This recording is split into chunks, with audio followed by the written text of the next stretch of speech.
whales, and so enormous it could be mistaken for an island. In assessing the merits of such tales, it's probably wise to keep in mind that old sailor's saw, that the only difference between a fairy tale and a sea story is a fairy tale begins once upon a time, and a sea story begins, this ain't no shit. Every fish that gets away grows with every telling of the tale. Nevertheless, there are giants in the ocean, and we now have video proof, as those of you that saw the Discovery Channel documentary are no doubt aware. I was one of the 3 scientists on this expedition that took place last summer off Japan. I'm the short one. The other 2 are Dr. Tsunemi Kubadera and Dr. Steve O'Shea. I owe my participation in this now historic event to TED. In 2010, there was a TED event called Mission Blue, held aboard the Lindblad Explorer in the Galapagos as part of the fulfillment of Sylvia Earle's TED Wish. I spoke about a new way of exploring the ocean, one that focuses on attracting animals instead of scaring them away. Mike Degree was also invited, and he spoke with great passion about his love of the ocean. And he also talked to me about applying my approach to something he's been involved with for a very long time, which is the hunt for the giant squid. It was Mike that got me invited to the Squid Summit, a gathering of squid experts at the Discovery Channel that summer during Shark Week. I gave a talk on unobtrusive viewing and optical luring of deep-sea squid, in which I emphasized the importance of using quiet, unobtrusive platforms for exploration. This came out of hundreds of dives I have made, farting around in the dark, using these platforms, and my impression that I saw more animals working from the submersible than I did with either of the remote-operated vehicles. But that could just be because the submersible has a wider field of view. But I also felt like I saw more animals working with the Tiburon and the Ventana, 2 vehicles with the same field of view, but different propulsion systems. So my suspicion was that it might have something to do with the amount of noise they made. So I set up a hydrophone on the bottom of the ocean, and I had each of these fly by at the same speed and distance and recorded the sound they made.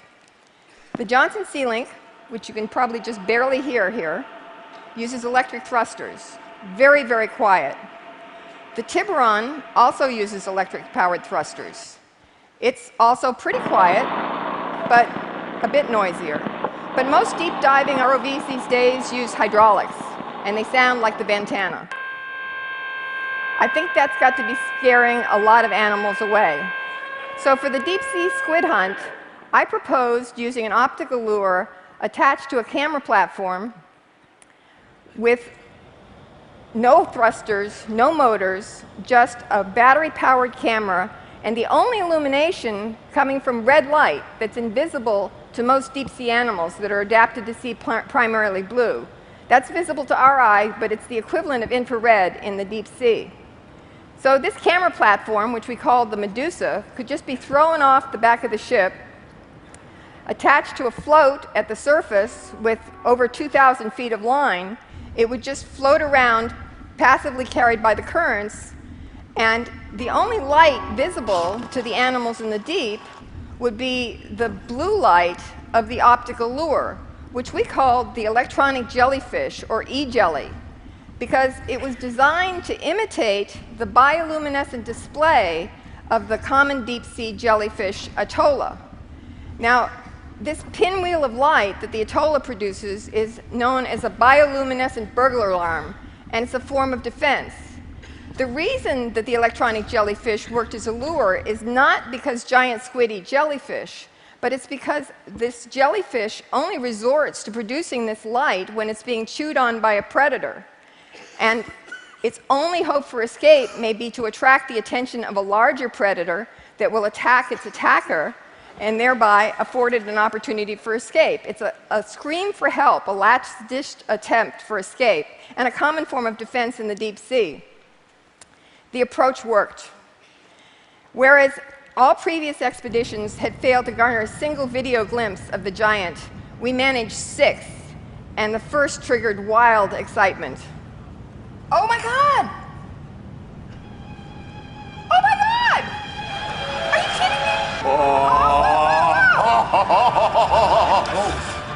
it's just hanging. Yeah, It was like it was teasing us, doing a kind of fan dance. Now you see me, now you don't. And we had 4 such teasing appearances.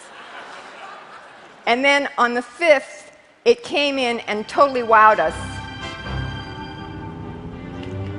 Look at that.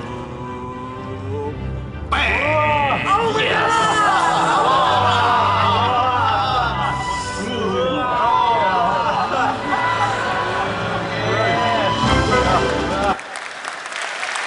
The full Monty. What really wowed me about that was the way it came in up over the E-jelly and then attacked the enormous thing next to it, which I think it mistook for the predator on the E-jelly. But even more incredible was the footage shot from the Triton submersible.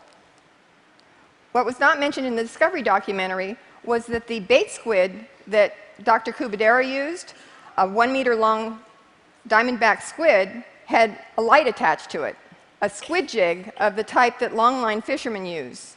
And I think it was this light that brought the giant in. Now, what you're seeing is the intensified camera's view under red light. And that's all Dr. Kubadera could see when the giant comes in here. And then he got so excited, he turned on his flashlight because he wanted to see better. And the giant didn't run away, so he risked turning on the white lights on the submersible, bringing a creature of legend from the misty history into high-resolution video. It was absolutely breathtaking. And had this animal had its feeding tentacles intact and fully extended, it would have been as tall as a 2-story house. How could something that big live in our ocean and yet remain unfilmed until now? We've only explored about 5% of our ocean. There are great discoveries yet to be made down there. Fantastic creatures representing millions of years of evolution and possibly bioactive compounds that could benefit us in ways that we can't even yet imagine. Yet we have spent only a tiny fraction of the money on ocean exploration that we've spent on space exploration. We need a NASA-like organization for ocean exploration because we need to be exploring and protecting our life support systems here on Earth. We need... Thank you.